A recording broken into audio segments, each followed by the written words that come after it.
Dopo 2 giorni di viaggio a suon di motellacci sperduti nel nulla cosmico delle lunghe strade americane, siamo qui, Monterey, California, pronti per affrontare quel tempio del motociclismo che se sei europeo probabilmente hai visto solo nei videogiochi o alla TV.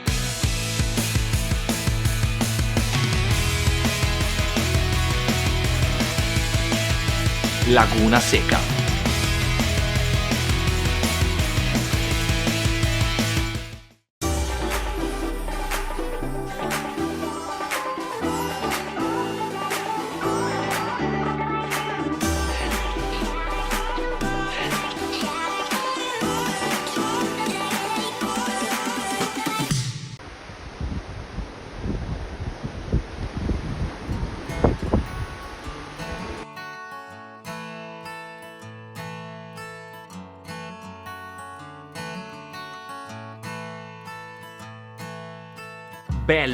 Bello da Dio, la California è tutta la vita che sogno di venire qui e vi assicuro che non è reale, è difficile da credere. Io sono l'ultima persona che doveva correre nella sua vita e che sempre ha avuto mezza chance e poche possibilità di dimostrare il mio valore sportivo. Per me solo essere qui è una vittoria e lo è anche per il canale e per tutti voi che mi avete sostenuto e tifato fino a qui.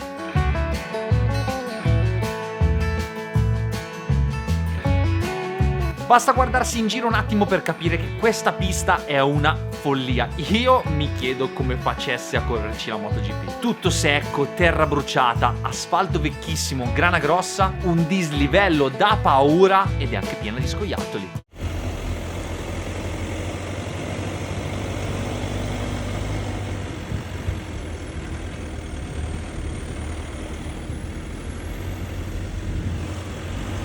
Ma prima di andare in pista sfatiamo un mito, perché il famoso cavatappi non è la cosa più difficile della pista. Me lo chiedono tutti. Edo, com'è il cavatappi? Con quella faccia del minchia, deve essere difficilissimo.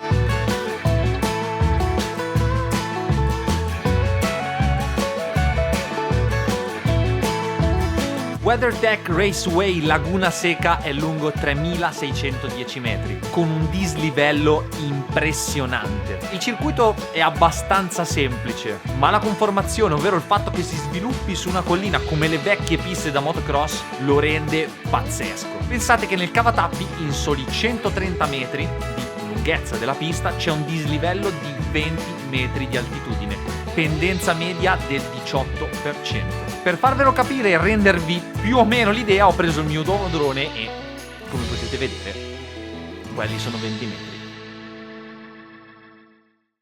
Anche se i dati parlano chiaro, come vi ho detto prima, la curva più difficile non è il cavatappi, è la curva 6. Questa è una delle cose più difficili che abbia fatto in vita mia. Tecnicamente è assurda. Staccata in salita, freni sotto il ponte, durante la frenata hai lo scollino, quindi poi la discesa, quindi tu passi da frenare in salita, poi in piano, poi in discesa. Al punto di corda, quando devi mollare i freni, la pista ripicchia verso l'alto con conseguente compressione della moto incredibile e in quel momento tu devi anche accelerare. Folle, roba da matti. In più, usciti da questa curva c'è la salita che porta poi al cavatappi e questa salita è talmente ripida che quando la pista scollina, se non stai bene sulla moto in carena, la moto si alza davanti. Ovviamente le moto di grossa cilindrata questo problema non ce l'hanno perché frenano molto prima e frenano ancora che sono in salita. Altro problema di questa pista, problema si fa per dire o comunque punto tecnico molto difficile, è la curva che c'è dopo il cavatappi, ovvero la curva intitolata a Wayne Rainey,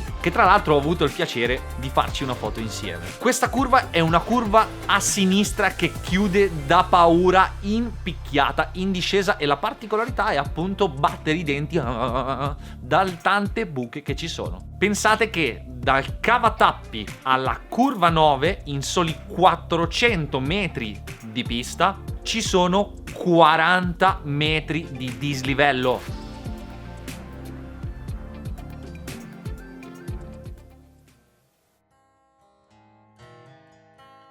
A The Ridge ho concluso con un 8° posto in gara 1. Nel campionato americano, essendo un campionato nazionale, in base alla gara che vai i piloti possono cambiare. Quindi se a The Ridge eravamo un po' meno, qua a Laguna Seca, che è la gara più gettonata dell'anno, saremo in tantissimi e soprattutto il livello si alzerà un casino perché è pieno di wild card, local rider fortissimi come Bryce Prince, James Rispoli, pilota famoso anche in Europa e fortissimo con il flat track, e poi qui è casa di Cory Ventura che l'anno scorso ha vinto nella 600 Supersport. È vero che finalmente noi abbiamo il motore perché è arrivato il motore e Gabro finalmente ha montato la testa, però qua il livello si alza e nessuno scherza. Purtroppo avrò pochissimo tempo perché il weekend è di soli 2 giorni, quindi questo round sarà con gara singola, quindi venerdì prove libere, qualifica 1, sabato mattina qualifica 2 e sabato pomeriggio direttamente in gara. Con questo programma di weekend sicuramente avrò a disposizione pochissimi giri e quindi speriamo che non ci siano intoppi.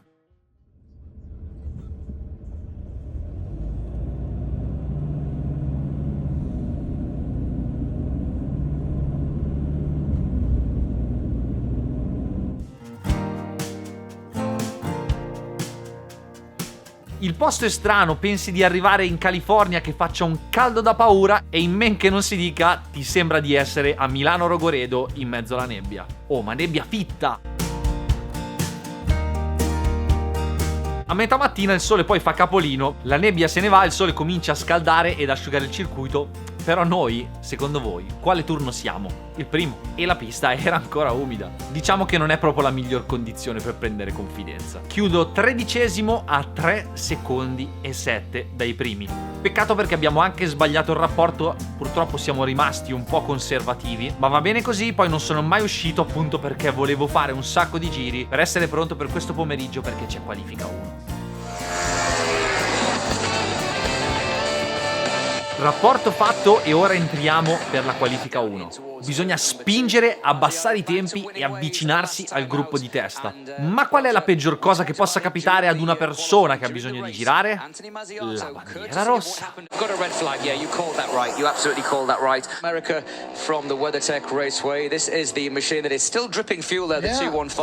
Io non dico che voglia 20 giorni di test, ma almeno la bandiera rossa no.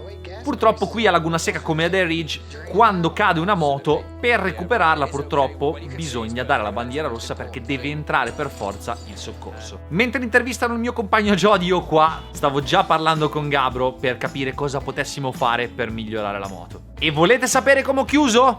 12°, ma quello fa niente, ma a 2 secondi! 2 secondi dalla pole! Chi l'ha mai vista Laguna Seca? Per contestualizzare, con il mio ideal time sono ad 1 secondo e 6 dalla pole, sono molto vicino a Blake Davis, pilota molto forte che corre con la Yamaha e che a The Ridge mi è stato davanti, e sono a solo 7 decimi dal mio compagno di squadra Jody Barry, che in questo momento è capo classifica del Moto America Twins. Anche il team si è complimentato con noi, è stato bellissimo, con Gabro, con Enzo, abbiamo fatto le foto di rito e anche gli americani dicono che fare 32, quindi il tempo di 1:32, la prima volta che vai a Laguna Seca con le Twins è, come direbbero loro, impressive. Ora Nanna, poche chiacchiere perché domani è il giorno più importante del mio anno sportivo, qualifica 2 e la gara di Laguna Seca. Lo ridico per convincermi anch'io perché certe volte quando ci penso non ci credo.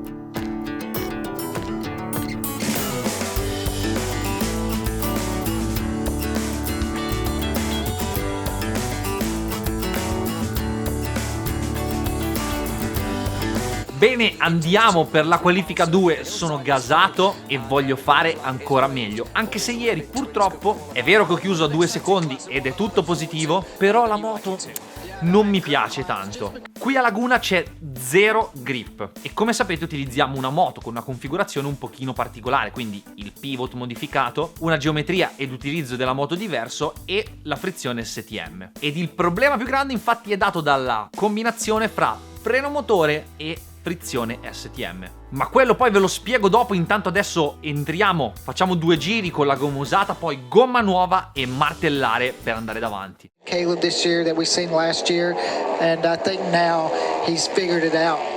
Yeah, figuring it out is the 2-3-4 on screen now. Edoardo Mazzuoli. I know there's a lot of Italian interest and a lot of people in Europe watching this guy. He is also a team manager, a team principal, as we've got a rider on the floor. But Mazzuoli, a team manager, proving that you can run a team and also be fast. That's the 989 that has gone down. Ovviamente cosa può succedere secondo voi dopo aver messo la gomma nuova? 2-1-1, that's the Yoshimura bike that I was talking about. I said it's a distinctive colour scheme and...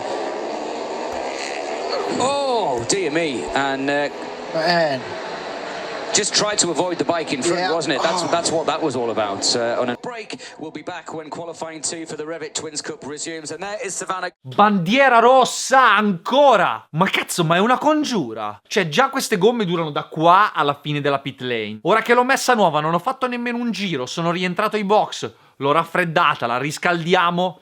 Addio! Questa gomma, per come funzionano qui le Dunlop, è buttata. O meglio, sì, si gira, ma il tempo... ciao. Preso dalla foga poi appena hanno dato la bandiera verde ho fatto anche divertire i cronisti con una mossa che ho fatto in pit lane. And kind of an interesting moment for Edoardo Mazzuoli in the 234 joining the team this weekend.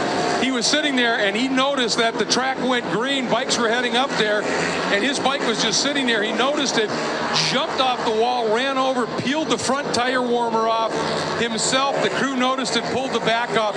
He got in the queue. He wants to get out and get as many laps on this Aprilia as he can. Per fare prima, siccome Gabro era impegnato a guardare i dati sul computer, sono saltato al di là del muretto, mi sono tolto la termo davanti e il cavalletto, Enzo ha fatto quella di dietro e sono partito per cercare di fare più giri possibili nella qualifica 2 perché questo è il mio ultimo turno prima della gara. Cup race back at Daytona. I remember sat in the box commentating that with you. You would never have thought he was just 15 or 16 when he won that race. Incredible racecraft. No, and put himself in the right spot at the right time. Purtroppo sulla gomma avevo ragione, in più ero completamente da solo, 2 decimi più lento di ieri. Kind of puts him back early in the race. I think if he can qualify, you know, the front 2 rows here, get a good start and latch on to those front guys, I think he has the pace to go with them. He just got to qualify better and those first couple laps not lose positions. Yeah, and he just went through. There he is, the 22, a very distinctive start. He doesn't look like a 15-year-old, does he? The way he rides that bike is impressive.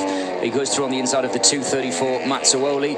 It's small in stature, but certainly big in, big in ability, isn't he? Absolutely. And just as young as he is too, moving up to the Twins and figured it out quick. It was, you know, if he didn't have that mechanical the second race at Daytona, he looked like he was going to be the guy to beat then as well. Yeah, absolutely. Questa non ci voleva e la cosa che mi dispiace è che ieri eravamo alle stelle, oggi siamo alle stalle, però purtroppo la realtà dei fatti è che parto 13° e partendo 13° sono addirittura in 5ª fila. Diciamo che la giornata di oggi non è cominciata nel migliore dei modi e pensare che pomeriggio c'è la gara.